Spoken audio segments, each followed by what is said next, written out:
Et toi, tu parles de pays. Il y a récemment, du côté de la Côte d'Ivoire, il y a un jeune qui a en quelque sorte manqué de respect à Mola. Et toi, tu voulais que ce jeune-là paye. Oui. Avec les trophées du Premier des... Non, en fait, c'est un jeune qui s'est transformé en blogueur du jour au lendemain. Ouais. Et pour avoir des vues, il s'est mis à attaquer tous les artistes. Tu vois ce que je veux dire? Moi, en l'occurrence, il a fait au moins 2-3 vidéos sur moi. Et pas mal d'artistes en vogue. Et après, il t'a demandé des excuses. Oui, et pas mal d'artistes en vogue, jusqu'à arriver sur Mola. Et les fans, ils aiment ça. Ils aiment voir un jeune qui a de la fougue. On le pousse, on l'encourage. Qui n'a pas peur, en fait, s'adresser à des artistes. Oh, mais lui, il chante quoi de bon, c'est de la merde, machin. Et le public aime ça. Et il a commencé à se faire une audience. Mais moi, je lui dis que c'est pas comme ça. On ne se fait pas de l'audience sur le dos des gens qui travaillent et qui ont un parcours et qui investissent de l'argent. Tu vois ce que je veux dire? Tu peux critiquer, mais avec le respect.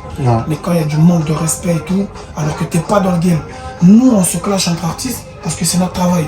Mais imagine si tous les mélomanes devaient se lever pour critiquer avec un manque de respect tous les artistes. Le monde serait plus qu'il est. Donc voilà, le grand frère Mola n'a pas apprécié. Il a déposé une plainte. Et voilà, il a fait ses gardes à vue ou son mandat de dépôt. Je pense qu'il est ressorti là. Ouais, après, mais il y a eu les couleurs du Mbolé. Voilà, jusqu'à ce qu'on le libère. Merci. Parce qu'il ne faut pas que des gens prennent exemple sur lui. Si tu veux critiquer, je pense qu'il y a des politiciens qui dirigent le pays. Va les critiquer si tu te sens vraiment garçon. Mais quand tu t'en prends à nous, les artistes, c'est trop facile. Parce que nous, on a de la visibilité. Tu nous clashes, les gens vont te regarder parce que tu parles mal de Tiesco. Donc les gens vont écouter ce que tu vas dire, etc. C'est vrai, ça te prend du buzz et tout, mais c'est malsain. Parce que tu n'as pas travaillé pour avoir cette visibilité-là. Tu vois? Donc on lui a dit ça, on lui a fait comprendre. Il s'est laissé aller par le jeu d'Internet. Et aujourd'hui, il a compris. Et j'espère, et moi j'étais content, pas parce qu'il allait en prison. Parce que même moi j'ai déjà fait la prison. J'étais content pour qu'il comprenne la leçon. Que dans la vie, on ne devient pas populaire sur le dos des gens gratuitement. Nous, on est populaire parce qu'on chante, parce qu'on travaille. Il y a un travail derrière. Voilà. Chacun a son travail dans la vie. Mais tu ne te lèves pas un beau matin pour insulter Tiesco et tu es célèbre. Si moi, Tiesco, j'insulte Mola ou j'insulte Arafat personnel, c'est parce que c'est notre game. On se connaît, on est dedans, on travaille. Vous avez construit ça ensemble. Voilà. Mais un fan ne se lève pas pour insulter les artistes parce que, soi-disant, il dit la vérité. Va dire la vérité aux politiciens, tu vas voir. Alors, Bébé Chris, on a connu... Ils adorent ça, le Congo, ça. Des choses qui ne sont pas normales.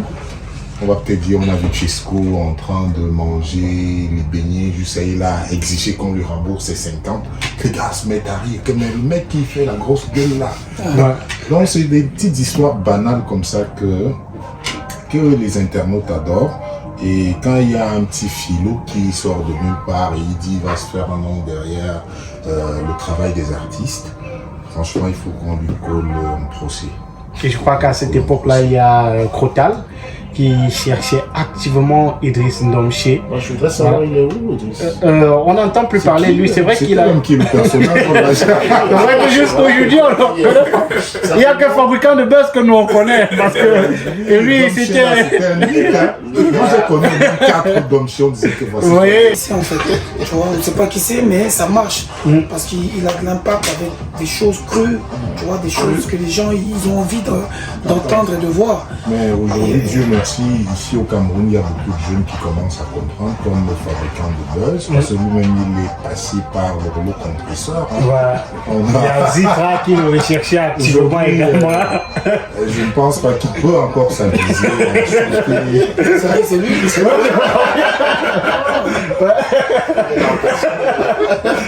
il est la fabricant de buzz. C'est un ancien des réseaux sociaux. Lui également, je crois qu'il a fait la cellule plusieurs fois pour ça. Aujourd'hui, je pense qu'il a reçu sa dose, une dose adulte.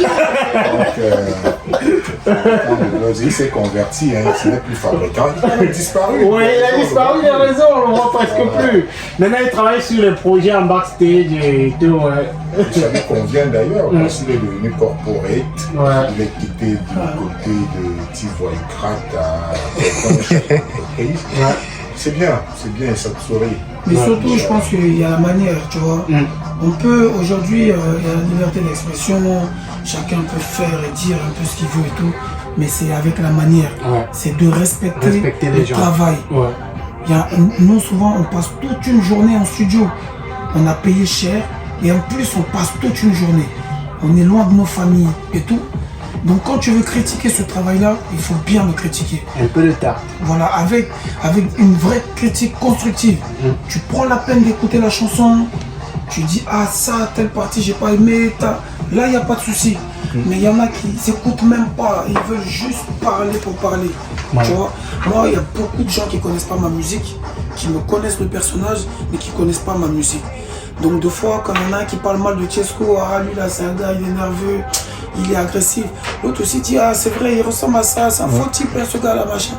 Mais ils prennent même pas la peine de connaître la personne, écouter. Parce qu'un artiste, chanteur, c'est de savoir si c'est chanté ou pas.